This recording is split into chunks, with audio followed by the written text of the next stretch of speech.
और प्रथम श्लोक।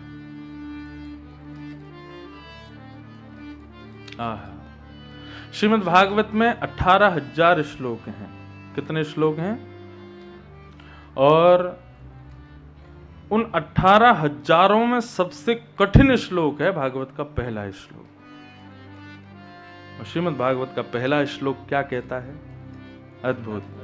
सब लोग नेत्र बंद करके चतुर्भुज नारायण का स्मरण करो, सत्य स्वरूप भगवान का स्मरण करो और भागवत जी के इस मंगल प्रवाह में प्रवेश करो। जन्माद्यस्य तोन्वयादितरतस् चार्थे स्वविज्ञस्वराट् तेने ब्रह्म हृदय आदि कवये मुह्यन्ति यत्सूरय तेजो वारि मृदां यथा विनिमयो यत्र त्रिसर्गो मृषा धाम्ना स्वेन सदा निरस्तकुहकम् सत्यं परम धीमहि। श्रीमद् भागवत का प्रथम श्लोक। इस श्लोक की विशेषता यह है कि 1000 से ज्यादा अर्थ हैं इस अकेले श्लोक के। इस श्लोक की खासियत है कि इसको यदि वैयाकरणी है, बहुत बड़ा विद्वान है, तो अपने वैयाकरण के भाव से, अपने व्याकरण की दृष्टि से 1000 से अधिक श्लोक अर्थ कर सकता है इस श्लोक के। यह श्लोक की विशेषता है। और लेखक यानी कि श्री वेदव्यास जी की दृष्टि में देखें तो भी यह श्लोक बहुत महान है। क्यों? अब हमको वैयाकरणियों में नहीं जाना है, हम तो अपने सामान्य भाव में रहते हैं। वेदव्यास जी महाराज भागवत की रचना करने जा रहे थे तो ये उनका 18वां पुराण है श्रीमद् भागवत। इससे पहले 4 वेद लिख चुके हैं, महाभारत लिख चुके हैं, 18 उपपुराण लिख चुके हैं, 17 महापुराण लिख चुके हैं। अब ये 18वां पुराण लिखने जा रहे थे, मतलब अंतिम पुराण। 33 करोड़ देवता आकाश में खड़े और सब में होड़ लगी है कि वेदव्यास जी किसका नाम लिखने वाले हैं। क्यों? ग्रंथ में प्रारंभ में प्रणाम किया जाता है किसी देव को। हम लोग ब्याह आदि के कार्यक्रम प्रारंभ करते हैं, गणपति को पहले वंदन करते हैं, घर में प्रवेश करते हैं तो पहले लक्ष्मी गणेश की पूजा करते हैं। सब में किसी देव का प्रारंभ स्मरण करके तभी तो उसमें आगे प्राप्त करते हैं। तो यहां पर सभी देवी देवता आकाश में खड़े होकर के इंतजार कर रहे हैं कि अब देखें तो सही वेदव्यास जी इस ग्रंथ का प्रारंभ करेंगे तो पहले किसको वंदन करेंगे। सरस्वती बोली ये मेरा नाम लिखेंगे क्योंकि मैं ही इनको ज्ञान देती हूं। सब देवी देवता अपनी अपनी इच्छा से खड़े हैं, लेकिन वेदव्यास जी आकाश में देखते हैं और मन में विचार करते हैं यदि मैंने किसी एक का नाम लिखा दूसरे को छोड़ दिया तो वो नाराज हो जाएगा, और सबका नाम लिखने में लग जाऊंगा तो 33 करोड़ तो देवता ही हैं, तो 33 करोड़ तो इन्हीं से ही पूरी भागवत भर जानी है। मेरे पास समय कम है, मेरे पास में बहुत कटौती है समय की। बहुत ध्यान से सुनिए सब लोग। ऐसी क्रिया करो जिससे सब संभलें, तभी तो विवेक युक्त माने जाओगे। वेदव्यास जी महाराज ने उठाई कलम और लिखना प्रारंभ किया। जन्माद्यस्य तोन्वयादितरतः, जो जन्म और मरण के चक्कर से विमुख है। चार्थे स्वविज्ञ स्वराट, जो स्वराट है, जिसको प्रकाश लेने की जरूरत नहीं होती, वो खुद से प्रकाशवान है। तेने ब्रह्म हृदय आदि कवये, जो ब्रह्मा आदि देवताओं को भी अपने वश में करके रखता है। मुह्यन्ति यत्सूरयः, इंद्र आदि जैसे बड़े बड़े देवताओं को भी जो अपनी लीला पर मोहित कर देता है। तेजो वारी मृदाम यथा विनिमयो, पृथ्वी जल तेज वायु आकाश जिसके अधीन रहती है। यत्र त्रिसर्गो मृषा, ये सृष्टि मायावी है, हमको सच्ची लगती है, लेकिन वो जानता है कि ये मायावी है। धामना स्वेन सदा निरस्त कुहकम, अपने वैदिश्व से जो सबको ज्ञान प्रदान करते हैं, ऐसे सब देवता बोले हमारा नाम आएगा। लेकिन वेद व्यास जी ने लिखा, ऐसे परम सत्य जो कोई भी हो मैं उनको प्रणाम करता हूं। क्या लिखा? ऐसे परम सत्य, पहले तो गुण लिख दिए, जो जन्मादि से परे हैं, जो देवताओं को मोहित करके रखते हैं, ब्रह्मादि भी जिनके अधीन रहते हैं, पृथ्वी जल तेज वायु आकाश जिनके वश में रहती है, ऐसे जो भी परम सत्य हैं, नाम नहीं लिया, मैं उनको प्रणाम करता हूं।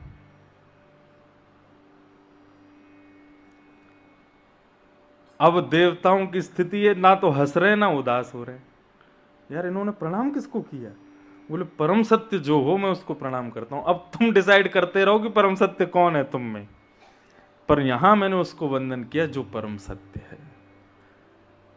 लेकिन समझ तो सब गए, ये परम सत्य कोई और नहीं है।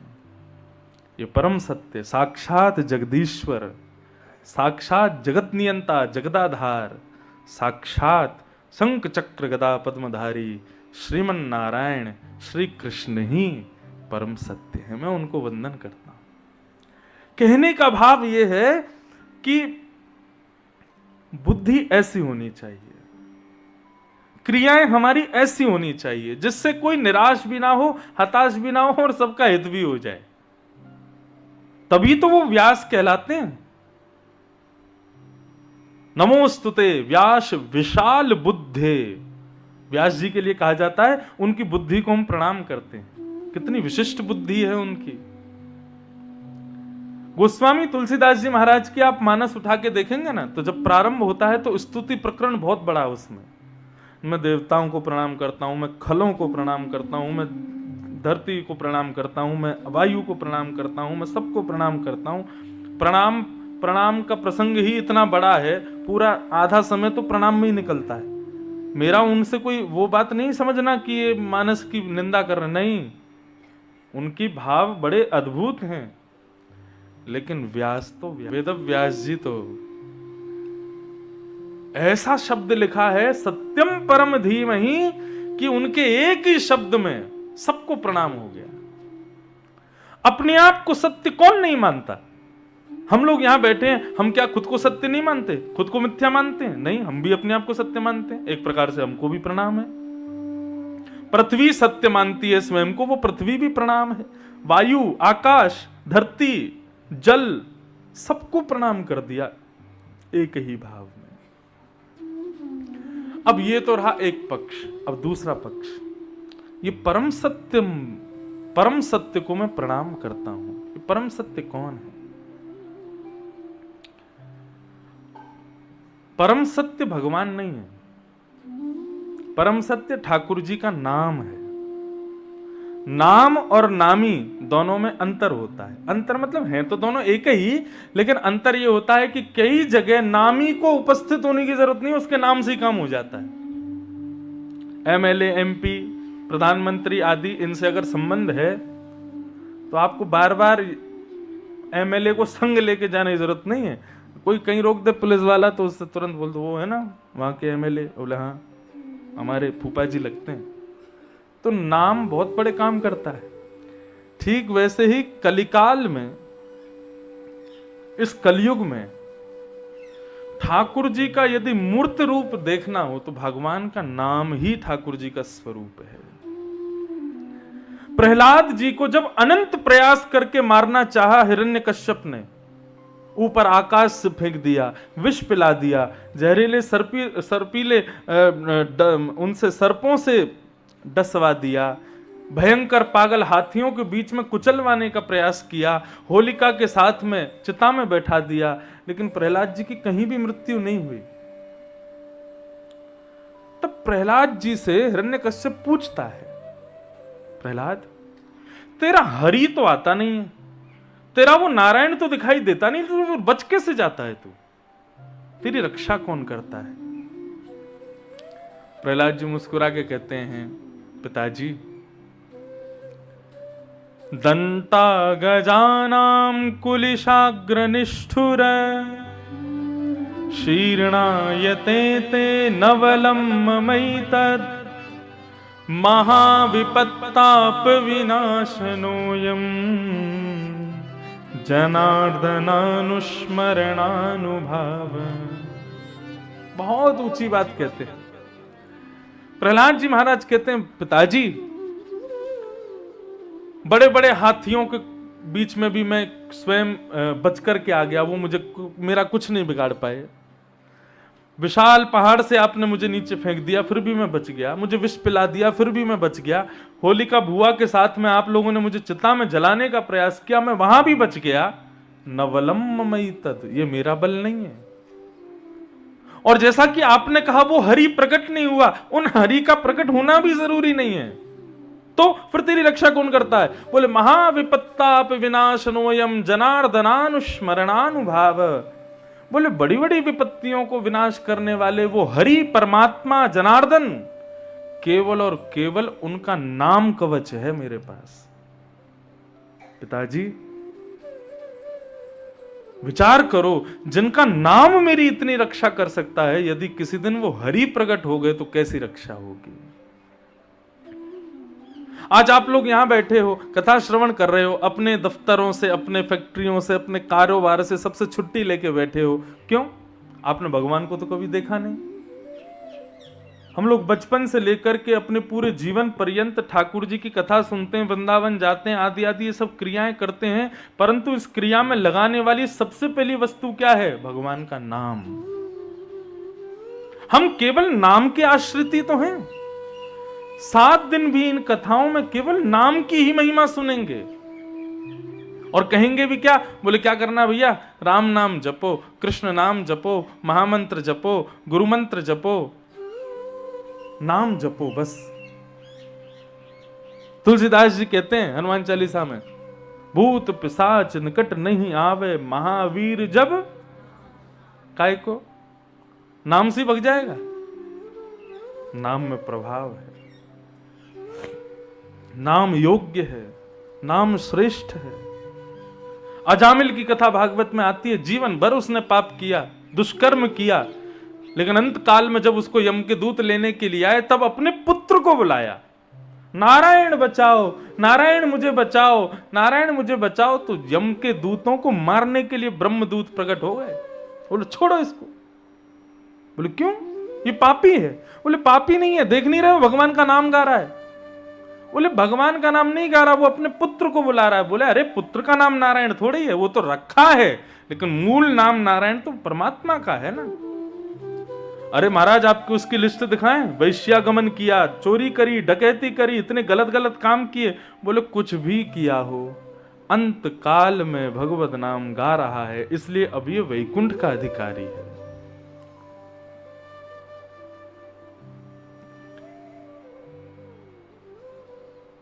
एक प्रकार से अंत काल में भगवत नाम लेना किस प्रकार है?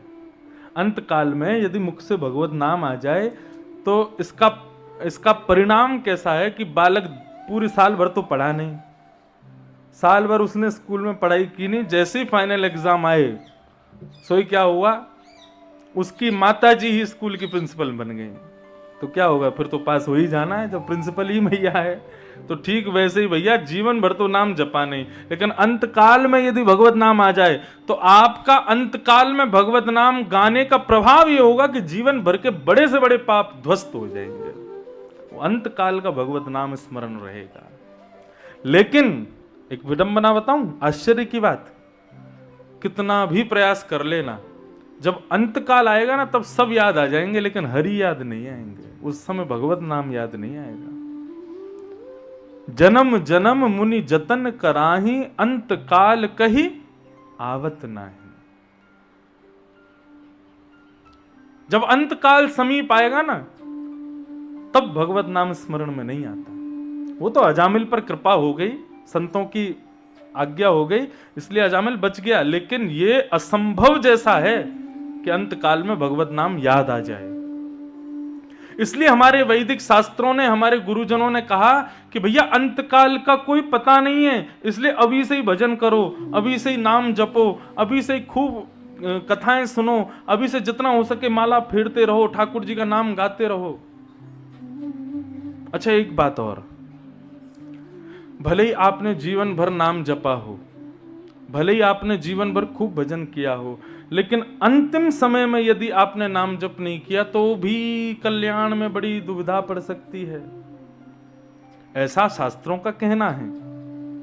परंतु वराह पुराण के एक भाव से यह बात सिद्ध हो जाती है कि यदि व्यक्ति ने जीवन का एक बहुत लंबा समय भगवत नाम गाया है और वो व्यक्ति यदि अपने अंतिम काल में भगवत नाम नहीं गा पाए तो भी उसको वैकुंठ मिलेगा। कैसे?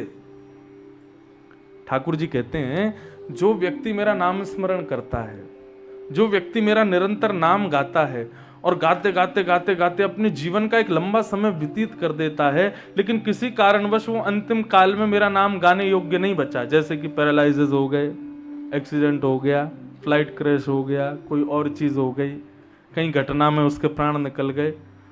अब प्राण तो कहीं भी निकल सकते हैं, अब उस समय भगवत नाम नहीं ले पाए तो फिर क्या होगा?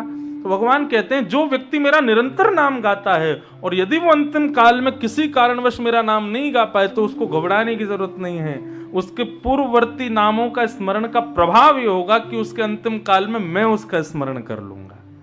वो भले ही मेरा ना कर पाए लेकिन मैं उसको याद कर लूंगा। दो हैं मुक्ति के कारण, या तो तुम हरि स्मरण करो या अपनी भक्ति से ठाकुर जी को इतना प्रसन्न कर दो कि अंतकाल में वो तुम्हारा स्मरण कर ले। हमारी वृंदावन की प्रथा यही है, खूब नाम जप करो, खूब नाम जप करो, नाम जप करते करते करते करते करते करते खूब समय व्यतीत कर दो।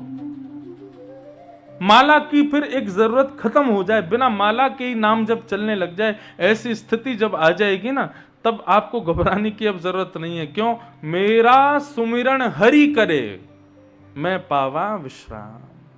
फिर आनंद करो, खूब प्रसन्न रहो। क्यों? अब तुम्हारा स्मरण हरि कर रहे हैं। हम भजन कीर्तन इसलिए ज्यादा करते हैं अपनी युवावस्था से ही, ताकि एक लंबा समय हम भजन कीर्तन इतना कर लें कि उस कीर्तन के प्रभाव से ठाकुर जी हमारा स्मरण करना प्रारंभ कर दें। तो ये परम सत्य कौन है? परम सत्य भगवान का नाम है। श्री वेदव्यास जी महाराज ने उस परम सत्य नाम को वंदन किया। तीसरी बात, भागवत का प्रारंभिक शब्द क्या है? तो यहां लिखा है जन्माद्यस्य यतोऽन्वयादितरतः। पहला शब्द क्या है? जन्म। श्रीमद् भागवत का प्रारंभ होता है जन्म शब्द से, और श्रीमद् भागवत के 18,000 श्लोक का अंतिम शब्द क्या है? तो नाम संकीर्तनम यस्य सर्व पाप प्रणाशनो प्रणामो दुख समनः तम नमामि हरिम परम। क्या है अंतिम शब्द? परम। हरिम परम मान लो। तो पहला शब्द जन्म और अंतिम शब्द हरिम परम। हम लोगों का प्रारंभ कहां से है? जन्म से। और हम लोगों का अंत कहां है? मृत्यु पर। परंतु श्रीमद् भागवत जी कहती हैं कि व्यक्ति का जन्म से प्रारंभ है, मेरा भी जन्म से प्रारंभ है, लेकिन मेरा अंत कहां है? बोले हरिम परम, हरि परमानंद के श्री चरणारविंदों में। तो व्यक्ति जब मेरे आश्रित आवे तो इस बात को भली भांति समझ ले कि तेरा भी अंत यही है, हरि परमानंद के चरणारविंदों में, उनके चरणारविंद। यदि उनके चरणारविंद, मैं आपको एक बात कहूं, मैं कथाओं में लोगों से कहा करता हूं, व्यक्ति हर चीज को प्री डिसाइड कर लेता है। ऐसी शादी होनी चाहिए मेरी, ऐसी लड़की होनी चाहिए जिससे मैं शादी करूं, ऐसा मेरी जॉब होनी चाहिए, ऐसा इतनी मेरी कमाई होनी चाहिए, ऐसे मेरे बच्चे होंगे, उनके नाम ये होंगे, मैं रायपुर में इतना बड़ा घर बना लूंगा, उस वाली कॉलोनी में बनाऊंगा, ऐसी गाड़ी खरीदूंगा। सब प्री डिसाइड करता है। और पता है, उन चीजों को प्री डिसाइड करता है जो उसके पास नहीं होती, लेकिन जो उसके पास है उसको कभी नहीं सजाता। क्या है मानव के पास? मृत्यु। केवल भागवत की कथा ऐसा स्थान है जहां पर मृत्यु की खूब खुल के चर्चा होती है, और इसमें कोई संशय भी नहीं होना चाहिए। व्यक्ति के जीवन का अकाट्य सत्य क्या है? बालक जन्म लेगा, कोई ज्योतिषी को आप जाके पूछो बालक क्या बनेगा, बोले इंजीनियर बनने के चांस लग रहे हैं, इसके तो ऐसे ग्रह लग रहे हैं, नक्षत्र लग रहे हैं, लेकिन कंफर्म नहीं बता सकते। लेकिन उस बालक के जन्म होते ही एक अनपढ़ गंवार बता देगा ये कुछ भी बने चाहे नहीं बने एक दिन मर जरूर जाएगा, क्योंकि इसकी मृत्यु निश्चित है।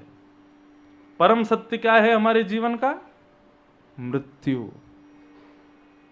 मैं कथाओं में कहा करता हूं कि व्यक्ति को चाहिए अपनी मृत्यु सुनिश्चित करे। जैसे तुमने अपना बंगला निश्चित कर रखा है, अपने जीवन में बच्चे कैसे होने चाहिए ये निश्चित कर रखा है, सब कुछ निश्चित कर रखा है, मैं आपको दावे से कह रहा हूं जो निश्चित करोगे वैसा ही मिलेगा, जरूरी नहीं है। लेकिन हां, मृत्यु जैसी निश्चित करके बैठ जाओगे वैसी ही मिलेगी। भीष्म पितामह ने की थी भागवत में। भीष्म पितामह का भाव क्या था? बोले मेरी मृत्यु कैसी भी हो, लेकिन मेरे को एक ही चीज चाहिए, क्या? जब मेरे प्राण निकलें तो श्याम सुंदर मेरे सामने खड़े हों, मैं उनका दर्शन करूं, उनके मुखमंडल पर प्रसन्नता को देखता रहूं, उनके गोल गोल गालों के लालिमा को देख करके, उनके मधुर कटाक्ष नेत्रों को देख करके, उंगरे घुंघराले केशों में फंस करके, उनकी मधुर स्वरूप को देख करके स्तुति गाते हुए अपने प्राण त्यागूं। मेरा मृत्यु एक मातम न बने, एक उत्सव बन जाए, ये भीष्म पितामह ने निश्चित। और आपको बताएं, जितने भी वैष्णव संत जन होते हैं वे भी अपनी मृत्यु निश्चित कर ले, पहले ही अपने शिष्यों को बता देते हैं हमारे जब प्राण निकलेंगे तो ऐसा ऐसा सब कर देना, ठीक है, यहाँ पे ये करना है, यहाँ पे वो करना है। ये तो वो उनको बताते हैं, तुमको क्या करना है। मन में वो क्या क्या सोच के रखते हैं कि जब मेरे प्राण निकले मैं वहां बैठा हूं, मेरे सामने ठाकुर जी आवे, उनका दर्शन करूं, आदि आदि जो भी भाव। भागवत के श्रोता को चाहिए अपनी मृत्यु निश्चित कर ले, पहले सोच ले, हे नाथ, श्री गंगा जी का तट हो, यमुना का वंशीवट हो, मेरा सांवरा निकट हो, जब प्राण तन से निकले, इतना तो कहना स्वामी, जब प्राण तन से निकले। और कैसे आना? मेरे परिवार के लोग तो ऐसे आएंगे बिल्कुल साधारण से बन के, सब रो रहे होंगे, लेकिन ठाकुर जी आप कैसे आना?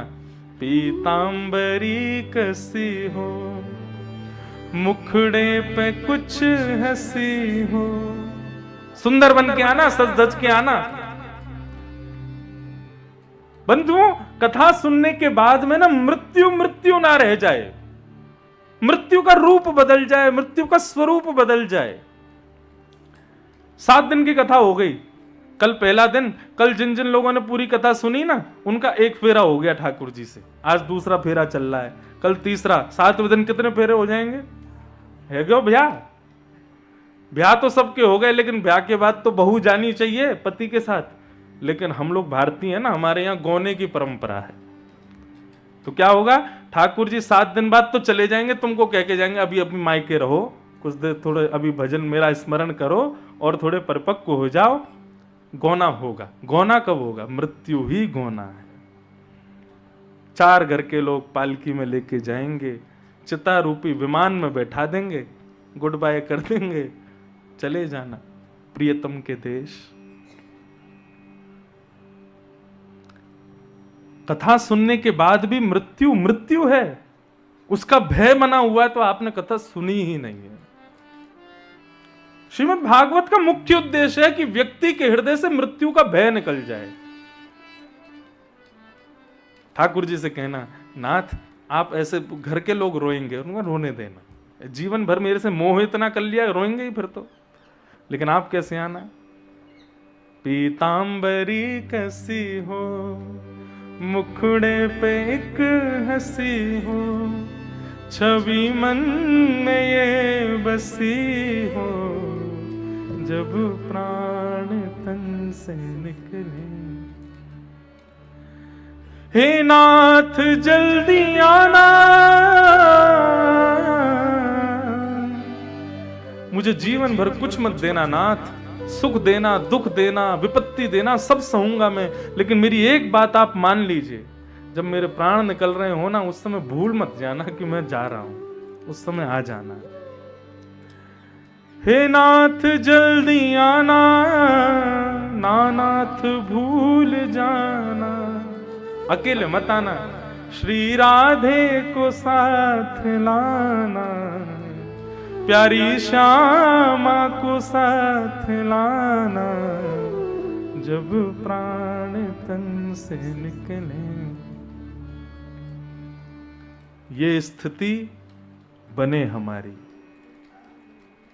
मुझे बिल्कुल संकोच नहीं होता मृत्यु के बारे में चर्चा करने में व्यासपीठ से। क्यों डरना उससे? हमने कितनी विडंबना कर दी है। कहीं ब्याह में जाके जोर से बोल दो राम नाम सत्य, सब मार के भगा देंगे आपको।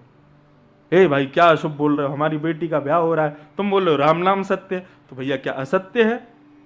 राम नाम तो सत्य ही है, लेकिन हमारी मानसिकता, हमारी मेंटलिटी ने ये अपना लिया है कि राम नाम सत्य कब बोलना है, जब कोई मर जाएगा। वैसे राम नाम असत्य है, वो सदा सर्वदा सत्य है, लेकिन किसी की मृत्यु पर ही हम क्यों बोलते हैं कि भाई संसार में जितनी वस्तुओं को इसने सत्य माना था, आज ये एक भी साथ नहीं लेके जा रहा है, केवल राम नाम लेके जा रहा है। इसलिए हम सबको सुनाते हैं, अरे जीवित लोगों ध्यान से सुनो, ये करोड़पति, खरबपति, अरबपति सब चला गया, इसका कुछ नहीं जा रहा साथ में, केवल राम नाम सत्य है, अब भी समय है, मृत्यु से पहले इसका आश्रय ले लो, इसलिए कहते हैं राम नाम सत्य। लेकिन हमारी मेंटेलिटी बन गई है, कहीं ऐसे सत्य स्थानों पर मत बोलो।